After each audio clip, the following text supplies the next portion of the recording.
right, so today we're going to continue our Bible studies on the Olivet Discourse from Matthew chapter 24. But today we're also going to be looking at some passages from Mark and from Luke, who also recorded Jesus' Olivet Discourse, and they included slightly different things. And today I'm going to be making a distinction that I've never really done a Bible study on before. I've kind of hinted at this distinction, but never actually discussed it in detail. So we're going to do that today. In Matthew 24, verse 15, we read about something called the abomination of desolation.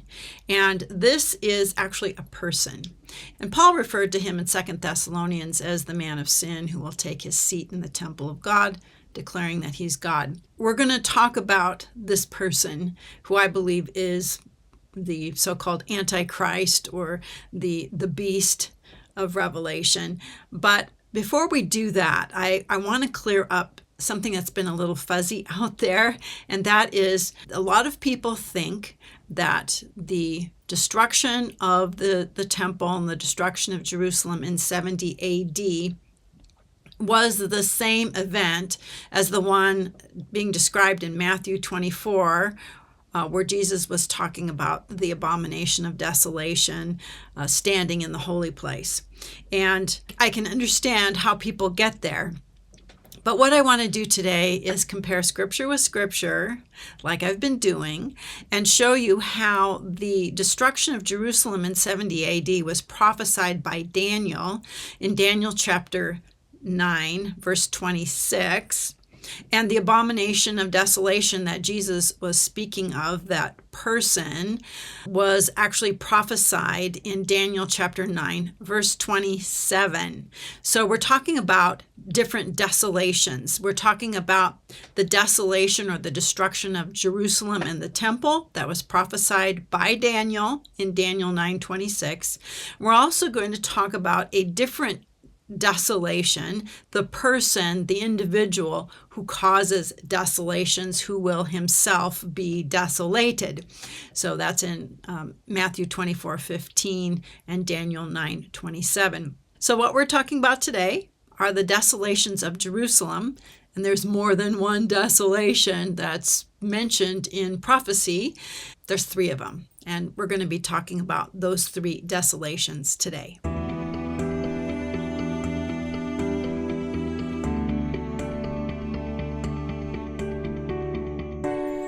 All right, Daniel 9:26.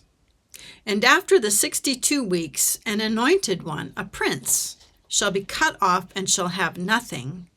And the people of the prince who is to come shall destroy the city and the sanctuary, and its end shall come with a flood, and to the end there shall be war, and desolations are decreed. Not just one desolation, but more than one desolation. So Daniel 9:26 says that after 62 weeks, that is, after the 7 weeks and the 62 weeks, the anointed one, the Messiah, would be cut off and have nothing. And after that, the people of the prince who is to come, and we'll talk about who that is here in a minute, will destroy the city and the sanctuary. Its end shall come with a flood, and to the end there shall be war, and desolations are decreed. So let's look at what Luke has to say in his version of the Olivet Discourse in Luke 21, verses 23 and 24.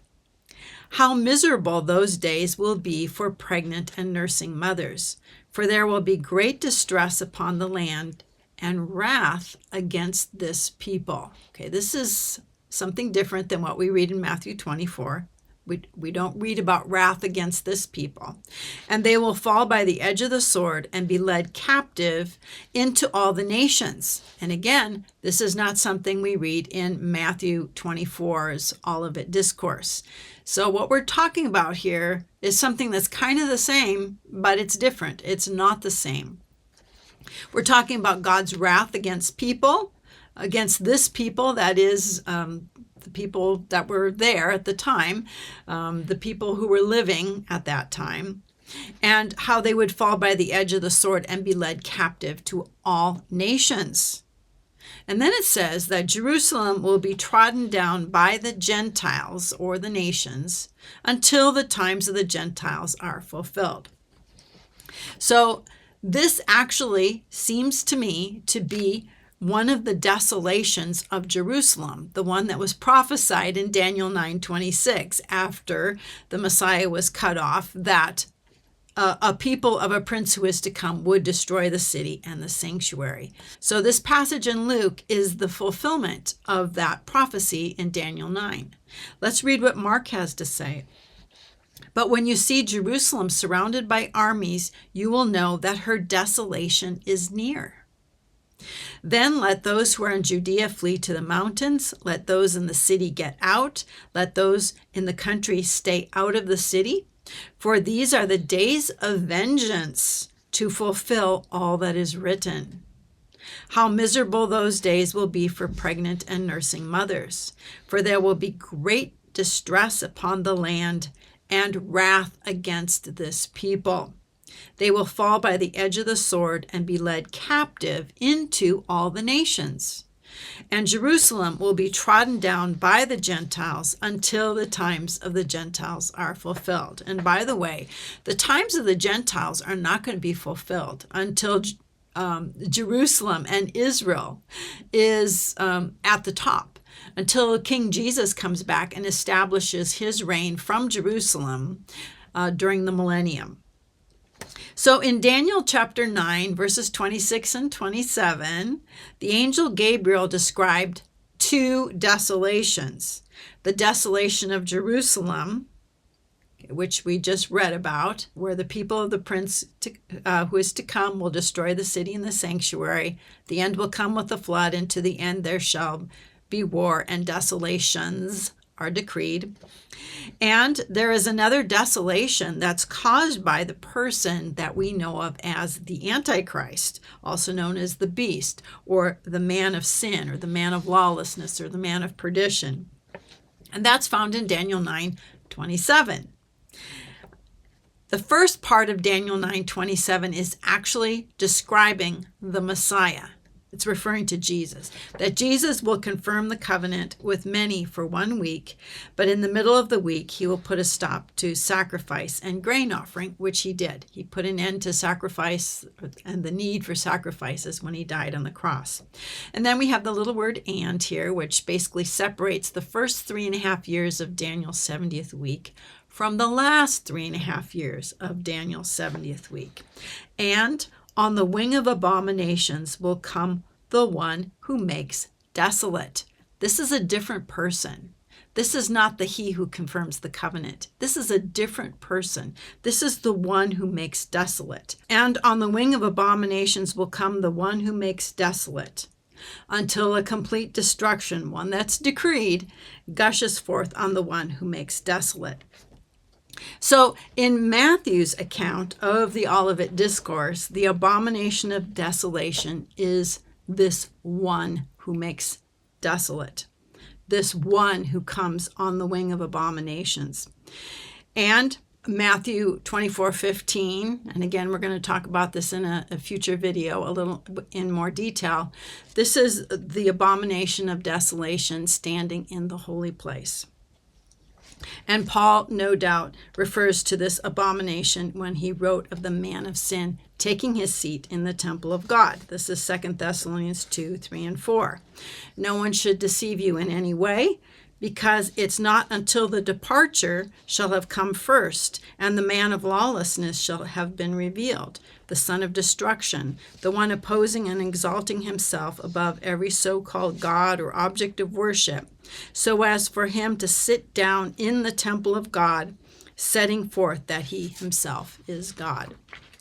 So that abomination of desolation is a person, but it's not the desolations of Jerusalem. The desolations of Jerusalem were decreed by Jesus in Matthew 23, verses 37 through 39. This is right after all the woes to the scribes and Pharisees.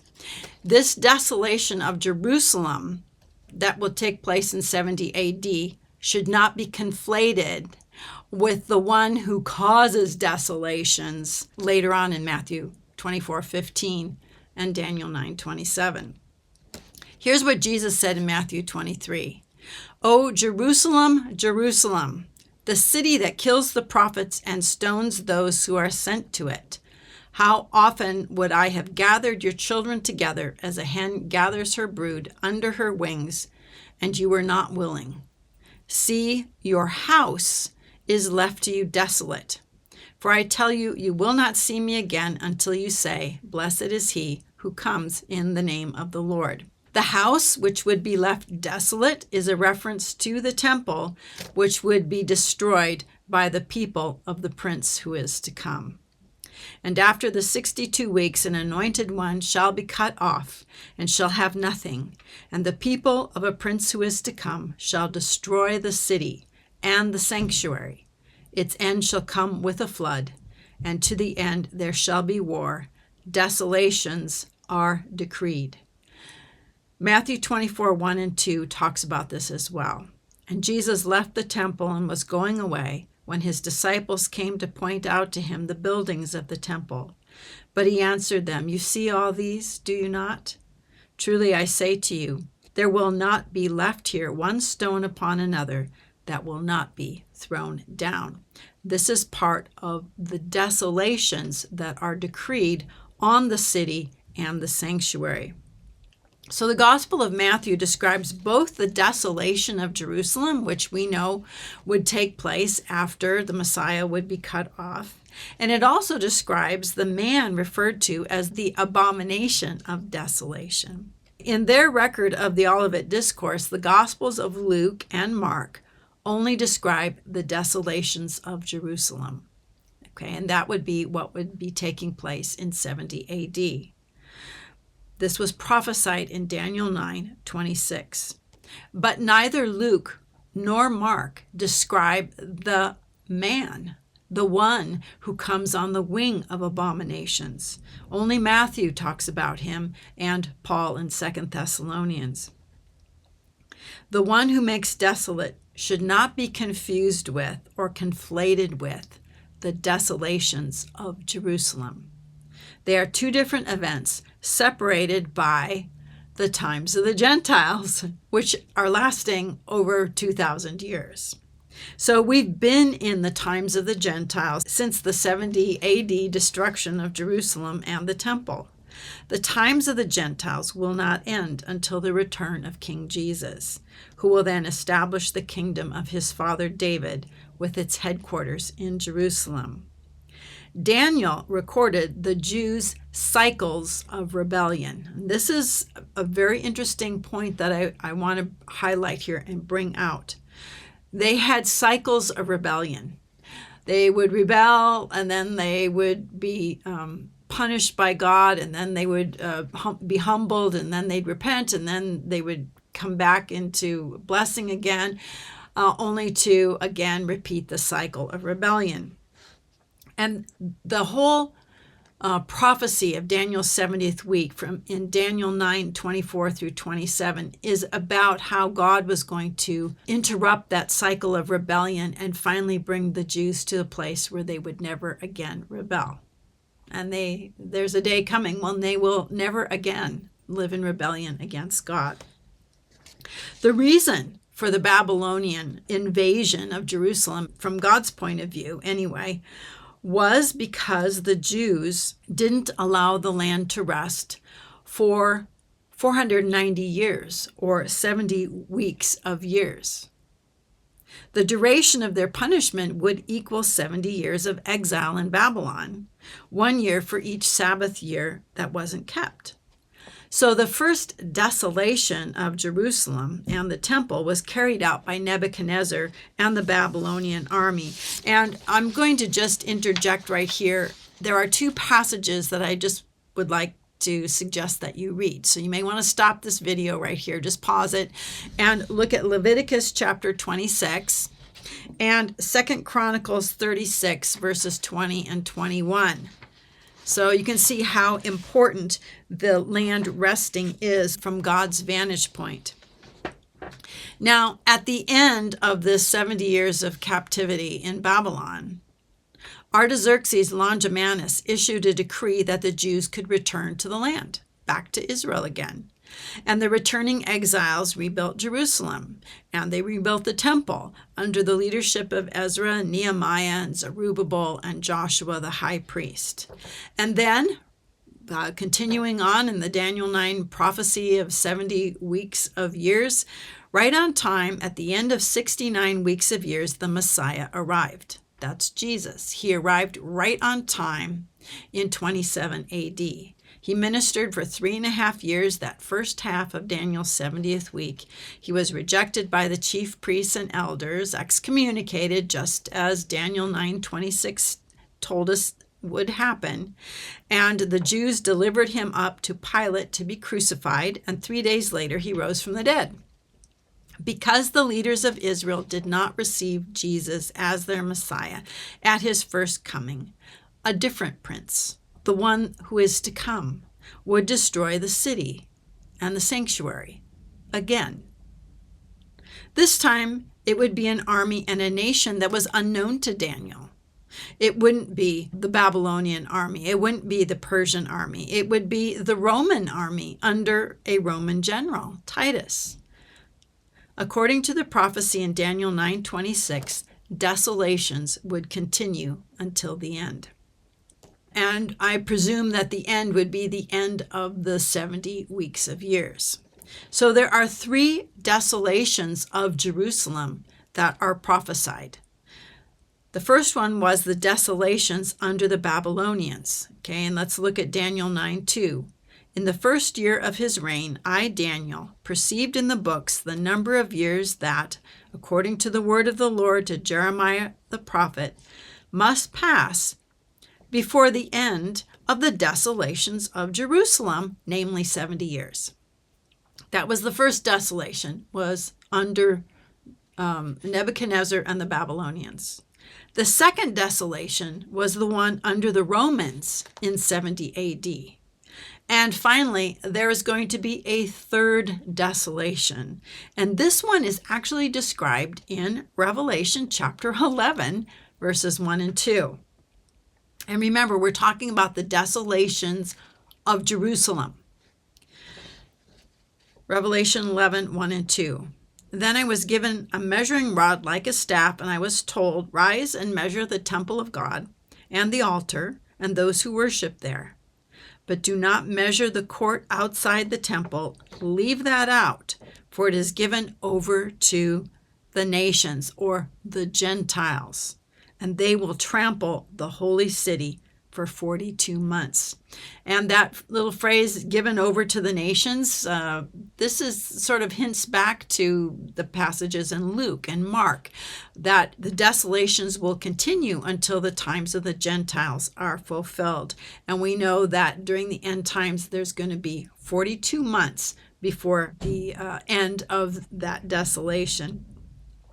And Jesus stated that prior to his return to establish the kingdom, someone would stand in the holy place. Paul said this individual would take his seat in the temple of God, and this person would be the one who would instigate the final desolations of Jerusalem and the defilement of the temple just prior to Christ's glorious return.